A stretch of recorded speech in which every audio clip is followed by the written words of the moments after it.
স্বামীর টাকা মানেই শুধু আমার অধিকার, শাশুড়ি হইল ঘরের বোঝা। শয়তান বুড়িটা মইরা গেলেও বাইচা যাইতাম, না হয় খাবো আলাদা। আমার স্বামীর টাকায় মাসে একটা না 5টা জামা বানাবো আমি, তাতে তার কি?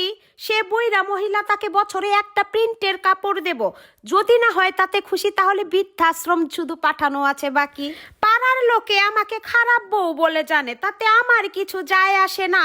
আমার স্বামীর কাছে তো আমি তার মাথার মুকুট, সে আমাকে ছাড়া আর কিছু বোঝে না। ইনিয়ে বিনিয়ে আমার স্বামীর কানে আমি করতে পারি খুব সুন্দর করে তার মায়ের নামে বদনাম, সেটাও আমার স্বামী শুনতে খুব পছন্দ করে। তা না হলে আমি চলে যাব, এই ভয় আছে তার।